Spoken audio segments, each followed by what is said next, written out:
මට පේනවා මහත්තයා සහකාරියක් නැතිව අවුලෙන් ඉන්නේ ඔයා 35 වෙනකන් විතරයි. ඒ කියන්නේ ඊට පස්සේ සුපිරි කෑල්ලක් සෙට් වෙනවා. පිස්සුද යකෝ? ඊට පස්සේ උඹ ඒකට හුරු වෙනවා. සර්. පොඩි හදිසියකට මට හෙට නිවාඩු ගන්න ඕන උසාවිය යන්න. හෙට තමුසෙට පිස්සුද? මෙහෙ වැඩ ගොඩ ගැහිලා. ඇයි උසාවිය යන්නේ තමුසේ නඩුව අහන්නද? අපෝ නෑ සර්. කලින් නිවාඩු නැහැ කියපු බොසාගේ දත් ටිකක් කැඩුව එකේ නඩුව. අනේ හිමිට වැඩ කරන් එන්න මල්ලි.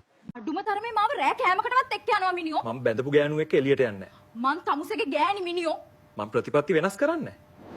කොල්ල මට රයිස් එකක් දිහාකෝ. මොකද සීයේ හැමදාම රයිස් කන්නේ අද කමුක කොත්තුවක්. කන එක නෙවෙයි කොල්ල ප්‍රශ්නේ. බඩ යන එකයි ප්‍රශ්නේ. සුදු ඔයත් නිදිය ගන්න දැන් එහෙනම් මාත් නිදා ගන්න. ඒයි කොල්ලෝ නැගිටපන් නිදා ගන්නව බල්ලෝ නැගිටපන්න. පාස්වර්ඩ් එකට ගොඩක් සිකියෝ එකක් දාන්න. 1 2 නෑ නෑ කවදාවත් වෙන්න බැරි දෙයක් ගෙස් කරන්න බැරි එකක් දාන්න. මගේ වයිෆ් හැමතිස්සෙම හරි කියලා දාන්න ඕනේ.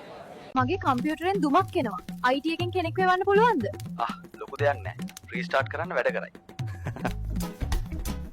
ඇයි මචං මේ වලවල් උඩ කොන්ක්‍රීට් දාන්නේ? හොල්මන් එළියට එයි කියලාද? පිස්සුද බං?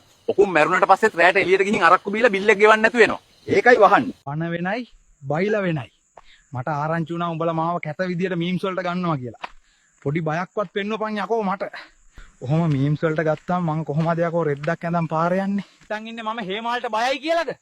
නෑ යකෝ. ඒක රංගපෑමක් විතරයි ඌගෙන් ගුටි කැවට. ඌ මට ඒකට ගෙව්වා. මං එහෙම හරි රංගපෑවා. උඹලා මොනවටද ඉඳලා තියෙන්නේ? උඹලා ඉඳලා තියෙන්නේ මොන්ටිසෝරිය මලකට විතරයිනේ. ඒක නිසා කටයි පුකයි වහන් හිටපල්ලා. මතක තියාගන්න. ඔය මොන අයියලා වැඩ දැම්මත් මම තමා යකෝ මේකේ රියල්ම ජී. උඹලා ඇටේවත් නැහැ මම වැඩ දාද්දි. මොනවද මෝඩ මිනිසිහා ඔය කරන්නේ? එනව යන්න ඇතුළට. මේ ගෑනිට උදව් කරත් බනිනවා නැතත් බනිනවා. පුදුම කරුමයක් නේ. රුපියල් 20ට තිබ්බ ටිකට් එක 40ක් කරලානේ. බලහන් කොටනේ. ලෝ කවුද යකෝ තට්ටුවට ගංජ වෙනුවට මෝරා පාරක් තියලා තියෙන්නේ? උතුර දකුණ මාරු වෙන්න වැදුනා. අව නැද්ද? උඹ දැන් ඵලයන් මම උතන් අරන් එන්න. මතක් කරලා සීනි වැඩියෙන් දාලා ප්ලේන් ටිකක් හදන් වරේ. ඇයි සුමනාවතී විදුලි බල මණ්ඩලයේ වාහන දැකලා ಗುಣපාල දුවන්නේ? එයා හිතන්නේ ලංවීම කියන්නේ ලං වුණොත් විහිළු නෑ මරනවා කියලා. කෙටියෙන් ගහලා කියලා. හලෝ මචං ස්පයිඩර් කොහෙද යන්නේ? මම මේ ලෝකේ බේර ගන්න යනවා බං. මේ කෑවද බං? චුන්ටක් කෑවා බං.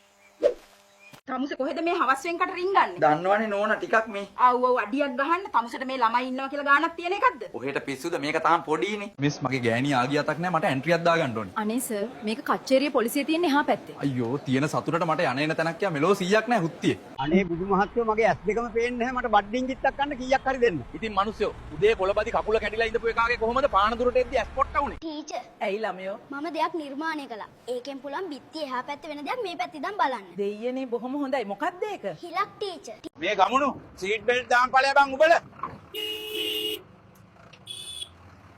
තෝ හල්ක් නෙමෙයිනේ යකෝ. ඇයි වයිෆ් හස්බන්ඩ්ට උයලා දෙන්න ඕනේ. වෙන විදිහක් නැද්ද? හිරකාරයන්ට කෑම්වේල් 3ක් දෙන්න ඕනේ. හිරකාරයෝද මිනිස්සයෝය. මට බය නැද්ද? බය? මම සඳරු. මම බය නෑ. ඔයාට නටන්න පුළුවන්ද? කවුද දැන් බය වුනේ? මොකෝ බං තරහින්. මිනිහෙක් වුණාම මොලේ කල්පනා කරන්න එපයි බං. ඉතින් මොකද්ද වෙලා තියෙන්නේ? බලපංකෝ. එහා ගෙදර නිමල් මගේ ගෑණි එක පැනලා ගිහින්.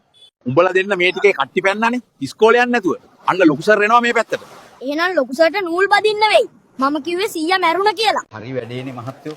මහත්තයා කිව්ව බෙහෙත් එක කොහෙවත් නැහනේ හොයාගන්න. අම්මට හුඩු මේ මම පෑන ලිය වෙනවද කියලා ලියලා බලපු කොලේනේ. සුදු නෝනා. මං හෙටත් කපනවා තනීර. කැපුවොත් තනීර කපනවා මම තොගේ 3. උඹ දන්නවද කාලයක් තිබුණා බං හැම කෙල්ලෙක්ම වගේ මට ආස කරපු. ඒ මොකෝ උඹට සල්ලි තිබ්බද ඒ කාලේ? නෑ යකෝ මම කිව්වේ මම කිරිදරුවෙක් වෙලා ඉඳිය කාලේ ගැන. ඒකේ පෝලොස් කරියා නම් මරුවා. නල්ලන් සුපර්. මොන පොලොස්ද බං උඹ ඔය කියන්නේ? අඩෝ මේ තියෙන්නේ බත් එකේ. මොන පෝලොස්ද හුත්තෝ මේ සතා බං ඌරා මාර රසයිනේ. ඒක හරාම් හුත්තෝ. ඔයිට වැඩිය හොඳයි උඹ මට ඇරියනම්. මොකද්ද බං? උඹේ ඔය ලදරම හැමදාම කැඩිලානේ. අම්මේ සචිනියක වැඩ කරන්නේ පීට්සා හට් එකේද? පිස්සුද කොල්ලෝ? ඒ ළමයා ටීචින් නේ කරන්නේ. එහෙනම් මේ එයාගේ ෆෝන් එකට පීට්සා හට් එකෙන් මැසේජ් එකක් ආවේ. හෙට ඔෆිස් එනවා නේද මැනිකා කියලා. අද නිවාඩුනේ. යමුද මලක් පුදන්න. ඒක නම් හොඳ අදහසක්. හිටපන් මම ඇඳුමක් දාගෙන එන්න. ඇයි ඒ ඇඳුම් මාරු කරන්න යන්නේ? යකෝ මෙහෙම පන්සලට යන්න පුළුවන්ද? මොගල්ද ජොයින්ට් එකක් ගහන්න කතා කළේ නාකී මැන්ටලේ. තෝ ඉතින් හරියට කියන්න එපයි බූරුවා. සර් ඔයාගේ ජීවිතේ ලොකු පසුතැවිල්ල මොකක්ද? මම මගේ සීයා කියපු දේ අහන්නද? එයා මොකද්ද කිව්වේ? මට ඒක හරියට ඇහුන්නේ නැහැ. මෙහෙමයි. අවුරුදු දෙකක් යනකම් සැලරි එක සාමාන්‍ය 20000ක් වගේ. හැබැයි ඊට පස්සේ ලක්ෂයක වගේ සැලරි එකට යන්න පුළුවන්. හරිද? එහෙනම් සර් මම අවුරුදු දෙකකින් එන්න 20000 තියන් ඉඳගනින් ඔබ.